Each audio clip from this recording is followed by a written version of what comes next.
Ternyata lebih spesifik, lebih banyak yang harus dipelajari tentunya dari program studi pendidikan bahasa dan sastra ini.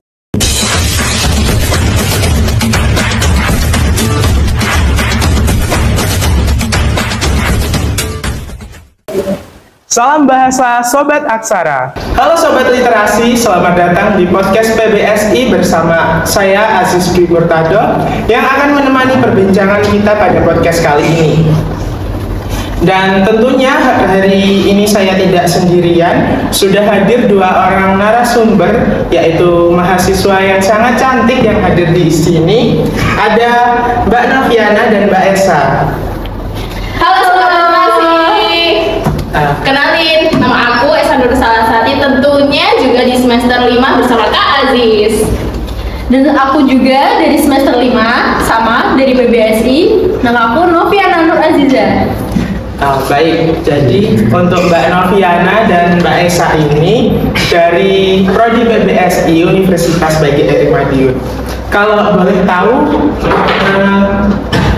sedang ada kesibukan apa sih akhir-akhir ini, Mbak? Mungkin dari Mbak Esa. Ini sih menurut saya hanya mengerjakan tugas-tugas kampus ya, juga dengan kan Lingua mau ada kegiatan, jadi kami sedang mengurus proses tersebut. Berhubung saya juga termasuk anggota Lingua, kami mengurus Lingua, tentunya kami juga akan mengadakan PO Maba yang tentunya nanti akan dilaksanakan dekat-dekat waktu juga dengan. Oke, baik. Nah, kita bahas dulu mengenai dunia perkuliahannya dulu ya. Jadi, apa sih alasan kalian memilih Prodi PBSI ini? Soalnya kan biasanya orang-orang tuh mikirnya kayak gini. Kenapa sih orang Indonesia kok malah belajar bahasa Indonesia gitu? Kalau aku pribadi, sebenarnya dulu waktu SMA itu kan ada nilai rapot. Itu aku analisis dari nilai rapotnya. Memang yang paling tinggi itu ada di bagian mata pelajaran bahasa Indonesia. Jadi aku merasa kayak, oh mungkin aku memang kemampuan aku tuh bagus sih di bidang bahasa Indonesia. Kebetulan waktu itu coba cari universitas yang dekat, yang ada di Ponorogo dan Madiun. Nah ketemulah di UNIPA ini. Waktu mendaftar pertama itu akreditasinya waktu itu PBSI itu masih D, tapi setelah dalam satu semester itu sudah berubah jadi unggul. Jadi menurut aku keputusan aku tuh udah tepat gitu, karena memilih untuk program PBSI di UNIPA ini. Iya ya, memang kalau kita milih suatu jurusan itu biasanya kayak dilihat dulu dari hal yang dikuasai itu apa. Kemudian untuk akreditasi juga mestinya berpengaruh banget untuk kalau kita lulus. Kemudian apa sih ekspektasi kalian waktu pertama kali masuk ke Prodi Pendidikan Bahasa dan Sastra Indonesia ini? Kalau aku sendiri ya, dari semester 5 ini itu jauh banget pikirannya dari waktu SMA. Jadi kayak mikirnya waktu SMA tuh nggak jauh-jauh dari cerpen, kayak puisi, membahasnya tuh nggak jauh-jauh dari itu gitu. Ternyata tuh waktu udah berjalan sekarang tuh itu nggak hanya itu gitu. Ternyata lebih spesifik, lebih banyak yang harus dipelajari tentunya dari program studi pendidikan bahasa dan sastra ini. Kayak dari mata kuliah pragmatik, kalau dari bahasanya ya, kalau dari sastra mungkin sastra anak, salah satu contohnya seperti itu. Dari pendidikan ada media ajar itu juga dipelajari di situ ternyata. Iya sih, maksudnya kayak meskipun kita itu orang Indonesia, mempelajari bahasa Indonesia itu bukan sesuatu yang mudah. Karena terlebih di semester 5 ini pasti kita itu yang mahasiswa semester 5 ngerasain yang namanya metode pendidikan atau penelitian kayak gitu. Bener. Kemudian terus statistik kayak persiapan untuk menulis skripsi kan pastinya, kayak pasti udah ada di semester 5 ini. Oke, jadi mungkin selanjutnya masih tentang perkuliahan. Untuk keilmuannya tadi yang dibahas itu yang pokoknya ada pendidikan, bahasa, sama sastranya.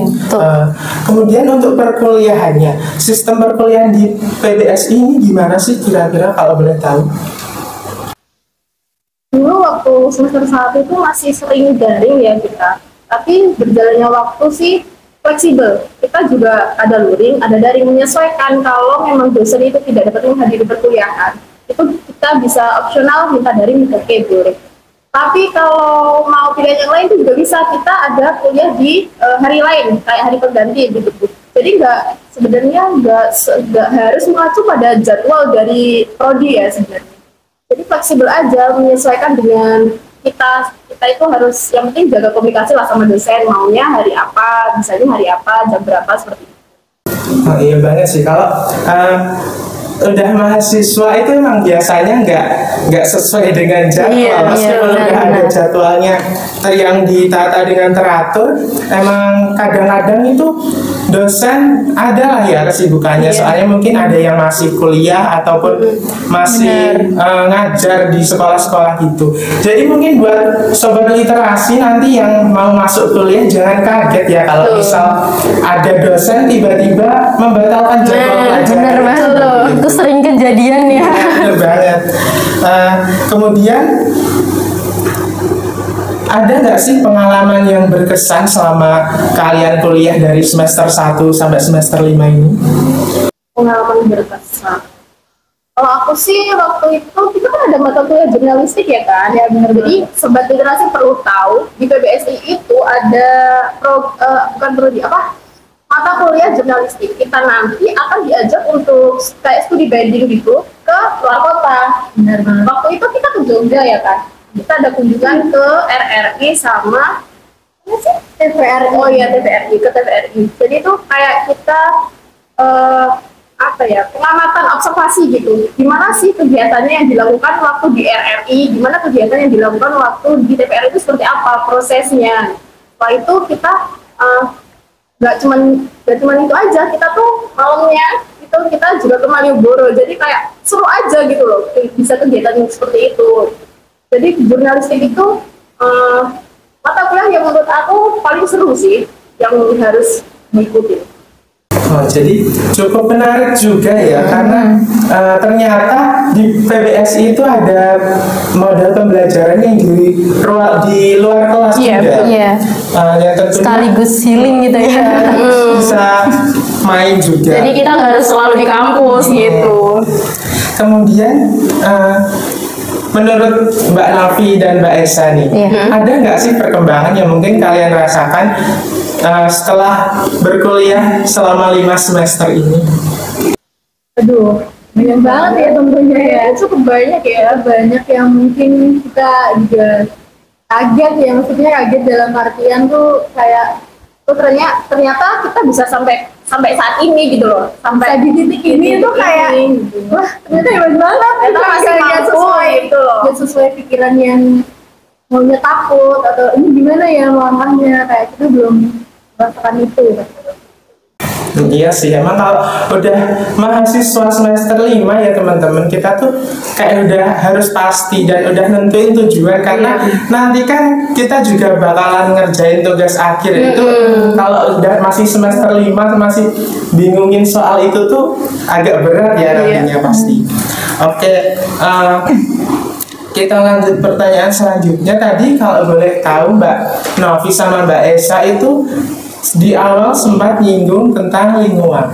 Kalau boleh tahu itu apa ya Mbak? Organisasi apa maksudnya? Itu tuh organisasi internal kampus yang terkait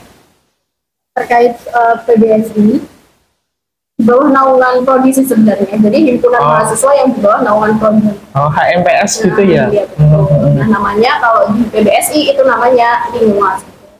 Berarti mbaknya dua ini termasuk anggota lingkungan kan ya? Pengurus. Iya, pengurus tentunya.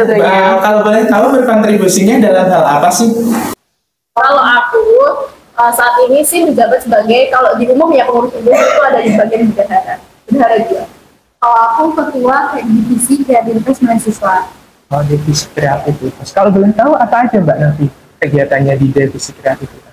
Nah, kalau di divisi kreativitas mahasiswa itu kita tuh seringnya bikin konten kayak gitu ya. Dari acara sampai sudah acara kita tuh pastinya bikin konten video atau mungkin postingan yang nanti diunggah di media sosial kayak di TikTok, kayak di Instagram atau di YouTube, semuanya seperti itu. Jadi kayak kita tuh membuat video-video yang tentunya isinya kayak promosi mungkin ketika sebelum acara ya, buat coming soon kayak gitu. Ibaratnya kayak konten kreatornya Lingua deh. Oh iya. Jadi cukup bagus banget ya. Mungkin buat sobat literasi di sana atau mungkin buat teman-teman PBSI yang belum gabung ke Lingua bisa ikutan ya. Apalagi yang suka dengan editing ini bisa banget masuk ke divisi kreativitas. Dan tentunya masih banyak divisi lainnya, Mbak. Masih banyak lagi. Untuk teman-teman PBSI dan sobat literasi yang kepo mungkin bisa aja dicek ke sosial media. Ke Instagramnya Lingua ya. Oke, kalau boleh tahu di Lingua itu ada kegiatan rutinnya nggak sih, Mbak? Ada banyak sebenarnya. Kalau di akhir-akhir ini kan baru aja tuh ngadain bulan bahasa.